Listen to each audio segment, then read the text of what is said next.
ہم جس یو سی میں جیتے وہ تو 45,000 ووٹ والی یو سی ہو، اور جس یو سی میں پیپلز پارٹی جیتے وہ 15,000 10,000 8,000 5,000 یو سی ووٹر والی یو سی ہو. لیکن ہم نے اس چیلنج کو بھی قبول کیا اور ان کو سیٹوں میں بھی ہرا دیا. یہ ان سے قبول نہیں ہوا، اور اس شام سے ہی 15 جنوری کی شام سے ہی مینڈیٹ پر کو چوری کرنا اور ڈاکہ ڈالنے کا عمل شروع کر دیا. کوئی بات چھپی ہوئی نہیں ہے، ہر چیز واضح اور عیاں ہے کہ پیپلز پارٹی نے، سندھ حکومت نے اپنی پوری طاقت استعمال کر کے کراچی کے عوام کے مینڈیٹ پہ ڈاکہ ڈالا ہے. انہوں نے پہلے فارم 11 نہیں دے رہے تھے، پھر جب وہ بڑی مشکل سے کچھ جگہوں پہ مل سکے تو فارم 11 جو پریزائڈنگ افسر اپنے انگوٹھے کے ساتھ اور دستخط کے ساتھ اور شناختی کارڈ نمبر کے ساتھ دیتا ہے، اس کے ٹوٹل کو اپنے آر او کے ذریعے بدلوا دیا. کم از کم شہر میں 25 سیٹیں ایسی تھیں، کم از کم پی ٹی آئی کی بھی اور جماعت اسلامی کی، جو انہوں نے آر او کے ذریعے سے تبدیل کروائیں یا ریکاؤنٹنگ کے ذریعے سے کھالی. کہتے ہیں نا کہ ہمیں سنگل لارجسٹ پارٹی اس طرح بنتی ہے، جعلی حلقہ بندیوں سے، آر او کے ذریعے نتیجہ بدلنے سے، ریکاؤنٹنگ میں اپنے عملے کو استعمال کر کے بیلٹ پیپر تباہ کرنے سے، خراب کرنے سے، ڈبل اسٹیمپ لگانے سے. اس طرح سے اکثریتی پارٹی بنتی ہے. لیکن یہ اسی طرح کی اکثریت والے لوگ ہیں. یہ حقیقی معنوں میں کراچی کے لوگ ان کو پسند نہیں کرتے، ان کی پرفارمنس سے نفرت کرتے ہیں، جو پور پرفارمنس ہے. ان کو پتہ چلے گا آئندہ آنے والے کسی خط کے موقع پر. ابھی یہ سمجھ رہے ہیں کہ ہر چیز میں نے جو جاتی ہے. تو میں عرض یہ کر رہا ہوں کہ سیٹیں بھی ہمیں زیادہ ملی، انہوں نے چھینی، ہم نے ان کی مزاحمت کی.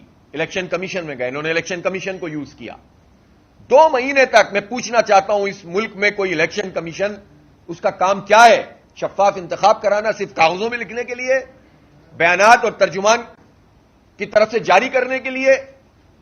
2 مہینے تک انہوں نے 6 یو سی کا معاملہ اپنے پاس رکھا، ہر چیز عیاں ہو گئی. ہم نے جب فارم 11 اوریجنل دیے، انہوں نے آروز سے منگوائے، ہم نے پورا ریسرچ کر کے بتایا کہ 66 پولنگ اسٹیشن پر نتیجہ تبدیل کیا گیا ہے. چیف الیکشن کمشنر خود اس پروسیڈنگ میں موجود تھے، بار بار اعلان کر رہے تھے کہ کارروائی کروں گا، یہ کروں گا.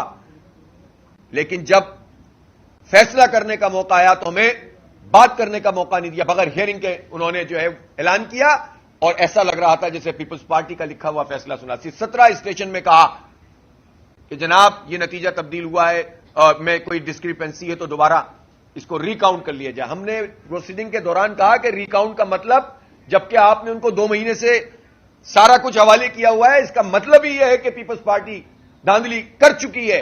لیکن انہوں نے ہماری بات نہیں سنی. ہم اسلام آباد ہائی کورٹ گئے، انٹرا کورٹ میں گئے، سپریم کورٹ میں ہماری یہ پٹیشن موجود ہے. ہم گیو اپ کرنے والے لوگ نہیں ہیں، ہم اپنے عوام کے مینڈیٹ کا تحفظ کرنے والے لوگ ہیں الحمدللہ.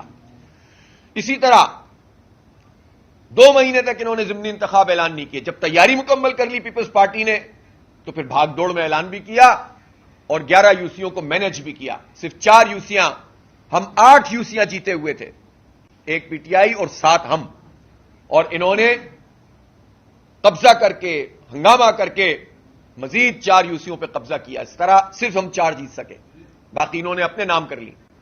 وہاں بھی آر اوز کے ذریعے نتیجے بدلے گئے، وہاں بھی قبضے کیے گئے، اور اس کے نتیجے میں ہمارے 4 ٹاؤن چلے گئے. آج ہم 9 ٹاؤنز الحمدللہ اس سب کے باوجود جیت چکے ہیں. Town chairman, vice chairman Jamaat Islami کے بن چکے ہیں. لیکن انہوں نے 4 ٹاؤنز کو پلان کر کے، ایک چنیسر، ایک سفورا، ایک کورنگی اور ایک اورنگی ٹاؤن، اس پہ قبضہ کر لیا. ہماری جدوجہد جاری رہی. میئر کے انتخاب میں یہ کہتے تھے چلو اب جو بھی ہے، سیٹیں تو ہماری زیادہ ہیں نا، تو جب ہم زیادہ ہیں تو ہمیں قبول کیا جائے.